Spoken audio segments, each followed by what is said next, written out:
आ जाए बच्चे बेटा, हम शुरू करते हैं। हमारे पास जो ट्रांजैक्शन सिस्टम्स होते हैं वो इतना ज्यादा आपकी हिस्ट्री को कीप नहीं करते। लेकिन आप जब बैंक जाते हैं बेटा और उनसे कहते हैं कि मुझे बैंक स्टेटमेंट दे दें या बैलेंस स्टेटमेंट दे दें, तो नॉर्मली वो कोशिश ये करते हैं कि हम जो है वो 1 साल की आपको दे सकते हैं। अगर बाकी चाहिए मीन्स के if you need your 3 to 4 year bank statement, तो हम आपको ना 2-3 दिन बाद आ जाएं या हम आपको ईमेल कर देंगे। ठीक है, वो इस तरह की बात करते हैं। क्यों? कि बेटा जो आपका ऑनलाइन ट्रांजेक्शन सिस्टम्स होते हैं they don't carry your history always. हाँ, 1 साल का डाटा, 1.5 साल का डाटा, 2 साल का डाटा तो वो इजीली रख सकते हैं। लेकिन तो फिर क्या होता है कि वो वेयर हाउस में भेज देते हैं आपका डाटा, और when ever you need that data you can ask from them, they will provide you. ठीक है बेटा। लेकिन ये तो आपके ट्रांजैक्शन सिस्टम्स की थी ना, लेकिन डाटा वेयर हाउस के लिए जरूरी है कि आपका हिस्टोरिकल डाटा रखे, इवन ऑफ बायगॉन कस्टमर्स। हत्ता कि उसे उन कस्टमर्स का डाटा भी रखना होता है जो छोड़ के चले गए हैं। Bygone customers mean farmer customers, the customers which left your firm, वो सारी चीजें। ठीक है, तो बायगॉन मीन्स के जो छोड़ के चले गए या फॉर्मेट थे। इससे अभी हम बैंक के कॉन्टेक्स्ट में, ठीक है, क्यों छोड़ के गए हमें ये भी रीजन मालूम करना होता है। ठीक है, तो data warehouse keep historical data even of bygone customer, और उसे इस पे काम करना होता है कि क्यों उसके जो कस्टमर्स हैं वो छोड़ के गए। ठीक है, in the context of bank want to know why customer left, क्योंकि बेटा अगर हम बैंक के कॉन्टेक्स्ट में बात करें तो it is necessary for the banks to make customer not decrease their quantity. ठीक है, कि ये ना बैंक का काम क्या होता है, बैंक ऑलवेज वांट्स कि उसके जो है वो कस्टमर्स बढ़े। ठीक है, कभी भी नहीं चाहता कि उसका कोई कस्टमर उसे छोड़ के जाए, भले उसका अकाउंट कम से कम बैलेंस पे ही क्यों ना हो। लेकिन वो क्या कर रहे होते हैं, वो ब्रांच ये कोशिश कर रही होती है कि रिटेन करें इन कस्टमर्स को। तो जो डाटा वेयर हाउसेज है वो हिस्टोरिकल डाटा को भी रखता है, और वो रीजंस उसको फाइंड आउट करने होते हैं कि what are the reasons why their customer left. ठीक है, और फिर क्या चीज है, what were the events that lead to his her leaving, और वो कौन सी वजूहात थी या जो कौन से कॉन्सिक्वेंसेस थे जिनकी वजह से उसे उनका बैंक छोड़ना पड़ा। ठीक है, तो because bank needs to retain their customers, तो कस्टमर रिटेंशन तभी होगी ना बेटा जब उनकी जो प्रॉब्लम्स हैं या जो उनके इश्यूज हैं वो सही तरीके से कैटर होंगे। इसकी सबसे आसान एग्जांपल क्या है बेटा, कि अगर बैंक इन चीजों पे ध्यान नहीं दे रहा जो यहाँ है, कि वो कस्टमर छोड़ के जा रहे हैं तो उन्हें कोई फर्क नहीं पड़ता, या कस्टमर्स किस रीजंस की वजह से छोड़ रहे हैं वो सारी चीजें अगर वो पता नहीं कर रहे, तो क्या होगा एट द एंड, बहुत सारे कस्टमर्स जो हैं वो उसे छोड़ के चले जाएंगे अगर वो उनकी सर्विसेज उनको सही समझ में नहीं आ रही। तो इट मीन्स कि bank should provide that services which help them to retain their customers. ठीक है बेटा, यहाँ तक कोई प्रॉब्लम किसी को? तो जो डेटा वेयर हाउस है बेटा वो सारी हिस्ट्री अपने पास सेव रखेगा, और उसे पता होगा कि नॉर्मली आप जब बेटा अकाउंट खुलवाने बंद करवाने जाते हो ना तो वो रीजन पूछते हैं नॉर्मली, वो रीजन वो मेंशन करते हैं उस फॉर्म के अंदर। तो जब आपका वो डेटा वेयर हाउस के अंदर जाएगा तो वो रीजन के साथ वहां पे होगा कि this customer discontinue his account from our branch due to this reason और दिस सर्विसेज। ठीक है, तो आपने क्या करना होता है बेटा, आपने डाटा वेयर हाउस को सारी की सारी इंफॉर्मेशन प्रोवाइड करनी होती है, ताकि इन नेक्स्ट जब वो डिसीजन लेने जा रहा है या वो जो पॉलिसीज हैं उनको रिवाइज करने जा रहा है तो वो उन पॉलिसीज को याद रखे और वो प्रॉब्लम्स फाइंड आउट करे। जिस तरह बेटा अभी क्या हुआ था, आप सब व्हाट्सएप यूज कर रहे हैं ना? Yes sir. ठीक है, लेकिन साथ साथ क्या हुआ था जब व्हाट्सएप वाले as a as an IT student और as a CS student we all knows कि वो हमारा डाटा तो यूज कर रहे थे ना। ऐसे तो नहीं है कि वो फ्री में आपको सर्विसेज प्रोवाइड कर रहे हैं और आपका आपको बस कुछ कह नहीं रहे या कुछ कर नहीं रहे आपके डाटा के साथ। वो आपकी सर्विसेज मतलब आपका डाटा यूज कर रहे थे कहीं ना कहीं, ठीक है, से स्टोर कर रहे थे। लेकिन फिर क्या किया उन्होंने, सिर्फ एक मैसेज चलाया है कि we are now updating our terms and conditions और policies that we should share your data with our parental organisation. ठीक, ऐसा ही हुआ था ना कुछ, ऐसे ही यस स्टेटमेंट्स सर। आए थे कि हम जो है वो फेसबुक और मतलब क्रॉस ऐप डाटा शेयर कर देंगे, इंस्टाग्राम, व्हाट्सएप और जो जो उनकी सर्विसेज हैं। तो क्या हुआ था, एक उधम मच गया दुनिया में कि यार व्हाट्सएप वाले हमारे डाटा शेयर कर देंगे, हमारा डाटा यूज करेंगे। तो मतलब ऐसा है ही क्या उस डाटा में जो आप लोग इतना डर रहे हो? ऑलरेडी फेसबुक को डेटा दिया हुआ था और बोल रहे थे कि व्हाट्सएप हमारा डेटा है। हाँ, लेकिन क्या हुआ था, वो डाटा तो पहले भी यूज कर रहे थे, बस अब उन्होंने हमसे पूछ लिया था। होना कुछ नहीं था, वो नहीं भी पूछते तो वो डाटा अब भी यूज कर रहे हैं।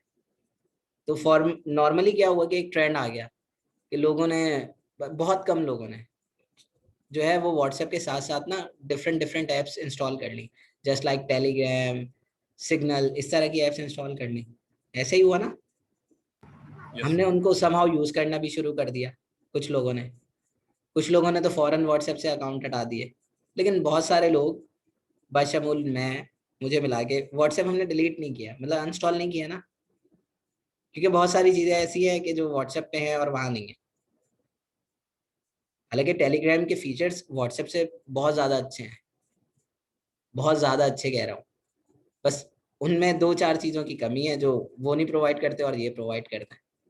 वो स्टेटस नहीं लगाने देते आपको, स्टेटस का ऑप्शन ही नहीं है अब तक में। भी हो सकता है कि इन फ्यूचर अब वो देखेंगे ना टेलीग्राम वाले कि भाई हमारे यूजर्स इंक्रीज हो रहे हैं, और रीजन क्या है, वो रीजन तो जो भी है उनको तो फायदा हो रहा है। वो देखेंगे कि यार हमें in history we didn't provide a status feature in our app, तो वो क्या करेंगे, वो अगले जब उसकी अपडेट आएगी तो मे भी हो सकता है वो उसमें स्टेटस वाला ऑप्शन भी दे दें। ठीक है, और नॉर्मली क्या है कि व्हाट्सएप आपको बहुत ज्यादा सर्विसेज प्रोवाइड कर रहा है इन ऑल टर्म्स। ठीक है, तो इसलिए बहुत सारे लोगों ने उसे छोड़ा ही नहीं। तो सेम एज इट इज जब हम बैंक्स की बात करते हैं ना, और किसी और ऑर्गेनाइजेशन की बात करते हैं, then we have to focus that what are the reasons और what are the causes of their customer left, कि क्यों उनका कस्टमर जो है वो लेफ्ट करके जा रहा है, छोड़ के जा रहा है। तो क्योंकि हर, भाई व्हाट्सएप वाले भले से नहीं चाह रहे होंगे, लेकिन उन्होंने नहीं किया ना। उन्होंने कहा था कि फेब के एंड में हम जो है वो खुद से अपडेट कर देंगे, नहीं की उन्होंने। अभी भी 15 मई का आ रहा है आई थिंक, आप अगर यस देखेंगे सर। कि हम भाई 15 मई के बाद जो है ना वो टर्म्स एंड कंडीशन जो है वो अप्लाई करेंगे। क्योंकि बिकॉज व्हाट्सएप को एक फेयर था, डर था कि यार हमारे कस्टमर चले जाएंगे, हमारे यूजर्स जो है ना वो चले जाएंगे। हालांकि इतनी बड़ी जाइंट फार्म है ना, उसको तो कोई फर्क ही नहीं पड़ना चाहिए एक दो लोगों के जाने से।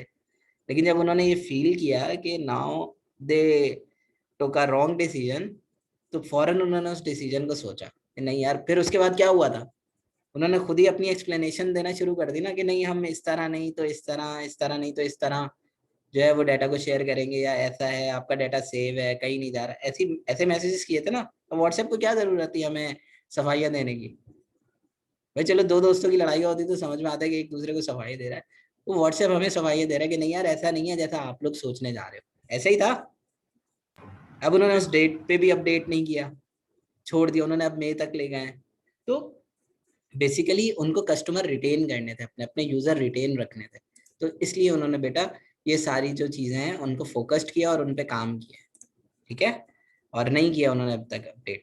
हाउ मच हिस्ट्री, अच्छा अब डिपेंड करता है बेटा कि कितनी हिस्ट्री नीड होती है डाटा वेयर हाउस को या आपकी इंडस्ट्री को। क्योंकि देखिए ना, डाटा को स्टोर करना क्या ऐसे ही आसान थोड़ी है बेटा, यू हैव टू पे फॉर दिस। आपको स्टोरेज रिक्वायर्ड है ना बेटा। तो अब आपको cost of storing historical data, economic value of historical data, कि भाई वो जो डाटा है वो काम का भी है या नहीं है। मतलब आप एक दौर में, लेट्स सपोज एक कंपनी है वो पेपर बनाया करती थी, लेकिन अब वो पेपर नहीं बना रही, अब वो टैब बना रही है या मोबाइल बना रही है। तो क्या बेटा उस डाटा को रखने की जरूरत है जब वो पेपर बनाती थी कंपनी? No sir. नहीं है ना, बिकॉज या तो वो वो तो, सेल आउट कर देगी किसी और हाँ, कंपनी से। वो सेल आउट ना भी करे, लेकिन उनके लिए इकोनॉमिक वैल्यू तो नहीं है ना बेटा डाटा की उस, क्योंकि अब वो तो काम ही कोई और कर रहे हैं, कस्टमर का डाटा कोई और है, मतलब किसी और चीज का है। तो economic value of historical data भी बहुत इंपॉर्टेंट होता है, मतलब आलतू फालतू डाटा भी स्टोर नहीं करते रहना है वहां पे। तो जो सिर्फ वही डाटा आपने स्टोर करना है जो जिसकी कोई इकोनॉमिकल वैल्यू, मीन्स कि उस डाटा की कोई वर्थ हो। जैसे अभी मैंने बताया ना कि सिनेरियो बदल गया है कि पेपर बेचते थे अब वो सिस्टम बेचते हैं। तो वो तो पेपर बेचने वाले की तो अब थोड़ी इकोनॉमिक वैल्यू है उस फर्म के लिए, उसके लिए तो वो डाटा गार्बेज है। लेकिन हाँ किसी और के लिए, वसी ने कहा कि हम बेच दें किसी को, तो किसी और के लिए तो वो ट्रेजर हो सकता है ना बेटा। अगर किसी पेपर वालों को बेचे तो उसको तो फायदा हो सकता है। तो it depends on the industry completely that how much data they are able to store, और कितनी जो है वो कॉस्ट बेयर कर सकते हैं उस डाटा को सेव करने के लिए, और वो जो डाटा स्टोर हो रहा है बेटा उसकी इकोनॉमिकल वैल्यू क्या है, वो ये दोनों पॉइंट्स हमें देख के बढ़ना होता है। ठीक है, यहाँ उन्होंने कुछ बेटा इंडस्ट्रीज के बारे में बताया है कि कितना डाटा जो है वो नॉर्मली जो है वो स्टोर करते हैं। अगर हम टेलीकम्युनिकेशन इंडस्ट्री की बात करें तो बेटा वो 18 मंथ्स का डाटा जो है ना वो अपने पास स्टोर करता है। ठीक है, उसके बाद वो उस डाटा को जो है वो मे भी वाइप आउट कर दें या कहीं जो है वो फेंक दें या कुछ भी करें, वो उनकी मर्जी है। तो telecommunication calls are much more as compare to bank transaction. दोनों में से कौन सी चीज ज्यादा इंपॉर्टेंट है, बैंक ट्रांजेक्शन ज्यादा इंपॉर्टेंट है या टेलीकम्युनिकेशन के कॉल रिकॉर्ड ज्यादा इंपॉर्टेंट है? Of course bank transaction. Obvious सी बात है बेटा, बैंक ट्रांजेक्शन बहुत इंपॉर्टेंट है ना। तो मसला हो जाएगा कि आपने जो है वो पैसे जमा कराए थे, 18 महीने बाद ना उन्होंने वो कह दिया कि नहीं भाई कोई पैसे नहीं है, डिलीट कर दिया रिकॉर्ड, तो क्या होना है? मतलब आप तो सड़क पे आ गए ना बेटा। तो यही चीज है बेटा कि it depends very to very, conditions होती है बेटा कि हर ऑर्गेनाइजेशन के लिए या हर इंडस्ट्री के लिए एक ही जैसा कोई टाइम पीरियड हम स्केल नहीं कर सकते। ठीक है, तो टेलीकम्युनिकेशन 18 मंथ्स का डाटा स्टोर कर रही है, जबकि बैंकिंग ट्रांजेक्शन को बहुत ज्यादा ईयर्स का डाटा स्टोर करना है कि वो उस पर कोई ना कोई एनालाइजेशन कर सके। सेम एज इट इज बेटा, जो रिटेलर्स होते हैं ईयरली सीजनल पैटर्न को वो 65 वीक्स का डाटा नॉर्मली रखते हैं, तो उससे उनको सम हाउ नॉलेज हो जाता है कि बेटा मुझे कि किस तरह हमें कौन से डाटा को जो है वो यूज करना है और किस सीजन के अंदर हमें कौन से प्रोडक्ट्स की सेल्स को इंक्रीज करना है। देखिए बेटा, कोविड से पहले मास्क और सैनिटाइजर्स का इतना इस्तेमाल नहीं था। ठीक है, तो इसलिए कभी किसी फर्म ने या कभी किसी ऑर्गेनाइजेशन ने सोचा भी नहीं था और उन पर काम भी नहीं किया था। यही हुआ है ना बेटा। उसके बाद क्या हुआ कि जैसे ही ये पैनेडेमिक इवॉल्व हुआ, इंक्रीज हुआ in different regions of country, जिन कंट्रीज में नहीं था उन्होंने भी क्या करना शुरू कर दिया, उन्होंने भी प्रोडक्ट्स बनाना शुरू कर दिए। और लेकिन फिर भी क्या हुआ, शॉर्टेज हो गया था ना पूरी दुनिया में मास्क का, सैनिटाइजर का। ऐसा ही हुआ है ना बेटा, न्यूज़ अगर देखें आप तो शॉर्टेज हो गया था इन दोनों प्रोडक्ट्स का। और फिर उसके बाद हम पाकिस्तानी माशाल्लाह नेक लोग, तो हमने तो ब्लैक में बेचना शुरू कर दिया। बाहर ऐसा नहीं होता था, यहाँ तो हमने वो 5 रुपए वाला मास्क भी 50 रुपए तक का मिलना शुरू हो गया, और वो जो 300 का मास्क है वो 1200 का मिल रहा था। ऐसा ही हो रहा था। तो बिकॉज आपके पास कोई ट्रेंड ही नहीं था, तो उसमें से आप क्या पैटर्न निकालते। लेकिन अब क्या है, अब वो वापस अपनी औकात में आ गया ना, जो मास्क जितने का था उतने का ही है। क्यों? क्योंकि अब इंडस्ट्रीज ने रियलाइज किया है कि अभी ये जो है ना पैटर्न पैनाडेमिक का वो चल रहा है, तो हमें समहाउ जो है इसको मैनेज करना है, तो हमें प्रोडक्शन इंक्रीज करनी होगी। तो जो रिटेलर्स होते हैं ना बेटा, जिस तरह अभी मैंने लास्ट टाइम भी आपको एग्जांपल दी थी कि आप अगर अभी इम्तियाज या चेज या डिफरेंट डिफरेंट आउटलेट्स जाओ जो आपको ग्रोसरी प्रोवाइड करते हैं, तो आपको वहाँ ज्यादा से ज्यादा चीजें रूह अफ़ज़ा, जामे शीरी, टैंग, इस तरह की चीजें नजर आ रही हैं। क्यों? Because you are close towards Ramzan season. तो आपको पता है कि मुसलमान जो है वो रमजान सीजन में जो है वो रोजा तो रखते हैं, साथ शरबत भी पी रहे होते हैं, एनर्जी ड्रिंक्स भी रिक्वायर्ड होती है, तो वो इनको ज्यादा बाय करेंगे। तो जो आपके रिटेलर्स हैं ना बेटा, वो इन चीजों को ज्यादा मंगवा के रखते हैं अपने वेयर हाउस के अंदर। ठीक है, but while we talk about the insurance companies, तो इंश्योरेंस कंपनीज के लिए क्या जरूरी होता है बेटा कि उनको एटलीस्ट 7 से 8 साल का डाटा जो है ना वो अपने पास रखना होता है, क्योंकि वो जो इंश्योरेंस पॉलिसीज होती हैं वो उनको भी रिवाइज कर रहे होते हैं, और उस डाटा के अगेंस्ट में जो नॉर्मली आप इंश्योरेंस लेते हो ना वो तब 20-20, 30-30, 40-40 साल की होती है। ठीक है, तो वो उसके अगेंस्ट में कब सही से पैटर्न्स या कोई भी डिसीजन मेकिंग कर सकेंगे बेटा, जब उनके पास कोई एटलीस्ट 7-8 साल का डाटा हो कि हाँ यार ये जो कस्टमर था, ये इस रीजन के लोग थे, उनकी जो इंश्योरेंस थी वो किस किस तरह और किन किन फीचर्स को देख के हो रही थी, और वो किस किस तरह उसको यूटिलाइज कर रहे थे, और किस किस तरह उनको जो है वो चार्ज कर रहे थे या पेमेंट किस तरह हो रही थी।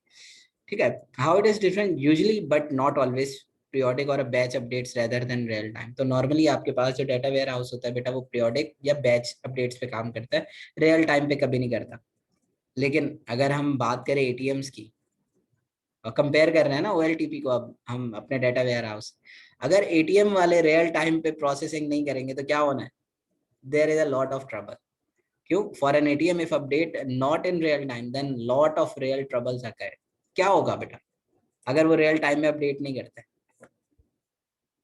एटीएम वाले, तो क्या होने वाला है? लाइन लग जाएगी सर एटीएम के होने अगर थोड़ा भी लेट हो। क्या होगा? लाइन ज्यादा लंबी लग जाएगी एटीएम के बाद, यानी नहीं अगर बेटा, थोड़ा नहीं नहीं टाइम नहीं बाद आ नहीं रहे हैं। नहीं। सर ये हुआ कि फिर मैं पैसे निकालूं और फिर उसके बाद उसमें मेरे कार्ड में अभी भी उतनी रकम शो हो रही होंगी, फिर मैं दोबारा निकाल सकता हूँ क्योंकि अभी भी वो शो हो रहे होंगे मेरे अकाउंट में। बेटा ये मतलब है इस रियल टाइम ट्रबल का, लाइन लगने से थोड़ी होना है कुछ। असल प्रॉब्लम तो ये आएगा जो वसी बता रहे हैं कि मतलब मेरे अकाउंट में 20,000 रुपए थे, ठीक है, लेट सपोज, और मैंने वो 20,000 निकाल लिए। अगर वो रियल टाइम में अपडेट नहीं हो रहा, मतलब मेरा अकाउंट बैलेंस जीरो नहीं हो रहा, तो मेरे अकाउंट में तो 20,000 रुपए पड़े, मैं दोबारा 20,000 निकलवा सकता हूँ। ठीक है। ठीक है सर। फिर अब तक अपडेट नहीं हुआ तो मैं तीसरी बार भी 20,000 निकलवा सकता हूँ। मतलब मेरे अकाउंट में थे 20,000, मैंने निकाल लिए 60,000। तो क्या होने वाला है यहाँ? बैंक तो गया, बैंक के पास तो बचा ही कुछ नहीं। तो ये तो सिर्फ मैं अपने एक कस्टमर के एग्जांपल दे रहा हूँ ना, अगर अपडेट नहीं हुआ है, और पैसे भी मैंने बहुत कम बताए, सिर्फ 20,000 रुपए। लेकिन अगर आप पूरे उस रीजन को देखें, पूरे वर्ल्ड को देखें, अगर एटीएम वाले इस तरह अपडेट ना कर रहे होते तो फिर तो मतलब हर दूसरे दिन बैंक ही बंद हो रहा होता, और वो सब जेलों में होते, क्योंकि वो तो पैसा खा गए थे सबका। ऐसे ही है ना बेटा। तो उस यस सर। उस सिनेरियो के अंदर, बैंकिंग सेक्टर के सिनेरियो के अंदर या एटीएम के सिनेरियो के अंदर, आपके पास रियल टाइम सिस्टम्स का होना जरूरी है, और रियल में अपडेट होनी चाहिए, रियल टाइम अपडेट होनी चाहिए। आप अकाउंट में पैसे जमा कराएं तो वो जमा होने में, आप कैश डिपॉजिट कराते हो ना, चेक डिपॉजिट करते हैं, तो हम जो है वो 1-2 दिन बाद आता है नॉर्मली, तो वो कोई प्रॉब्लम नहीं होने वाला, ठीक है, क्योंकि वो डिपॉजिट होना है। लेकिन जब आप खर्च कर दोगे ना, वहाँ प्रॉब्लम हो जाएगी उसको। तो आपके पास क्या है बेटा, data warehouse is for strategic making based on historical data. तो आप ये चीज याद रखेंगे कि जो डेटा वेयर हाउस है बेटा, वो स्ट्रेटेजिक डिसीजन मेकिंग करेगा based on your historical data. Won't hurt if transaction of last 1 hour day is absent. तो वही मैंने बात की ना बेटा, कि अगर एक दिन की इंफॉर्मेशन नहीं आई या जो 1 घंटे की इंफॉर्मेशन नहीं आई, तो उससे आपकी जो सिस्टम है ना, वो हर्ट नहीं होने वाला है। लेकिन जैसे मैंने अभी क्लास के शुरू में एग्जांपल दी थी कि 33 बच्चे हैं और हर सेक्शन में से 11 बच्चे हैं, कि हर 2 मिनट मतलब कि हर सेक्शन में से 11-11 बच्चे पास हुए, और फाइनल में पता चल रहा है सिर्फ हर सेक्शन के 11 बच्चे पास है। ये रियल टाइम रिजल्ट की बात कर रहा हूँ। लेकिन अगर मैं डाटा वेयर हाउस की तरह बिहेव करूंगा, डिसीजन मेकिंग दूंगा, तो मैं फिर आपका पूरा ट्रेंड देखूंगा 6 महीने का, कि यार ये कौन कौन से बच्चे क्लास में आते थे, कौन कौन से बच्चों की पार्टिसिपेशन क्या थी, कौन कौन से बच्चे क्यूरी को आंसर कर रहे थे, कौन कौन से बच्चों ने असाइनमेंट जमा कराए हैं, कौन कौन से बच्चों ने जो है वो क्विज अटेम्प्ट किया है, कौन कौन से बच्चों ने जो है वो पेपर राइटिंग की है। तो these two decisions are completely different from each other, कि मैं अभी फाइनल के मार्क्स दूं आज की अटेंडेंस को देखते हुए, या मैं उस टाइम दूं। ऐसा ही है ना बेटा, सेम एज इट इज। जो डाटा वेयर हाउस है वो भी यही कहता है कि अगर एक दिन की या 1 hour के लिए एबसेंट है कोई, तो it won't hurts your system. ठीक है बेटा। इसी तरह rate of updates depend on, जो रेट्स ऑफ अपडेट है बेटा, वो किस तरह डिपेंड करते हैं, वॉल्यूम ऑफ डाटा, कि डाटा कितना है। नेचर ऑफ बिजनेस, आपके बिजनेस की नेचर क्या है। जैसे अभी हम रेट ऑफ अपडेट की बात कर रहे हैं ना, कि मतलब कितने टाइम में अपडेट हो जाना चाहिए। जो टैग लाइन है ना, वो ये है इसकी, कि कितने टाइम के अंदर जो है वो अपडेशन होनी चाहिए। तो देख, जो रीजंस हैं वो क्या है बेटा, आप देखेंगे सबसे पहले कि वॉल्यूम ऑफ डाटा क्या है, नेचर ऑफ बिजनेस क्या है। बैंक के लिए तो आप नहीं रोक सकते किसी भी चीज को, बैंक के लिए तो नेचर ऑफ बिजनेस ये है कि उसी वक्त आपकी अपडेशन होनी चाहिए। Cost of keeping historical data, तो कितनी कॉस्ट आएगी आप उस डाटा को अगर सेव रख रहे हैं। Benefit of keeping historical data, मतलब कोई फायदा भी है उस हिस्टोरिकल डाटा को रखने से या नहीं। तो ये जो रेट ऑफ अपडेट्स हैं वो इन 4 कैरेक्टरिस्टिक्स पे डिपेंडेंट है। ठीक है। तो समरी देख लेते हैं आज की हमने क्या क्या पढ़ा है, कि what do mean by strategic information for commercial bank names. अच्छा, ये आपने थोड़ा सा इसको पढ़ना है घर पे। ये जो 4 पॉइंट्स है ना, इनके बारे में मैं आपसे सवाल पूछूंगा। समरी क्या थी, कि हमने आज देखा कि सॉफ्टवेयर डेवलपमेंट लाइफ साइकिल के फेसेस क्या होते हैं, और आपके डेटा वेयर हाउस के फेसेस क्या है। आप क्यों कहते हैं कि भाई आपकी जो ट्रांजेक्शन्स हैं उनकी अपडेशन रियल टाइम में होनी चाहिए या नहीं होनी चाहिए। कौन सी इंडस्ट्रीज जो है वो कितना टाइम ड्यूरेशन रखती हैं for their storage of data, कि एटलीस्ट कितना डाटा एटलीस्ट हमारे पास होना चाहिए जिससे वो फिर डिसीजन मेकिंग करें, या जो भी कोई एक्शन लेना है वो लें। तो आप लोग गो थ्रू कर लीजिएगा बेटा इसको, और स्लाइड के लास्ट में जो 4 पॉइंट्स है ना, इनको देखना है आपने। They will help you out to understand the data warehouse procedures और सिस्टम। ठीक है, इसको हम डिस्कस करें, इनको डिस्कस भी करेंगे लेकिन नेक्स्ट क्लास में आप लोगों ने पढ़ के रखना है, तो ही डिस्कशन होगी। ठीक है। Okay sir. सर जी सर। जी बेटा, कोई क्वेश्चन है तो पूछ लें आप। सर एक सवाल है कि जी जी जैसे कि अगर कोई कंपनी है उसका अगर डेटा वेयर हाउस है, ठीक किसी है। भी रीजन अगर उनका जो डेटा है डेटा वेयर हाउस से अगर वो लॉस हो जाए तो वो कंपनी क्या करती होगी? डेटा वेयर हाउस लॉस्ट कैसे हो जाए? ये सर अगर कोई भी रीजन अगर हो जाए तो? नहीं, मतलब तुम डेटा वेयर हाउस को कोई फिजिकल जगह समझ रहे हो कि बम ब्लास्ट हुआ उड़ गया, ऐसा? Yes yes sir. निकम्मे आदमी, मैंने पहली लाइन में क्या बताया था कि डेटा वेयर हाउस फिजिकल होता है क्या?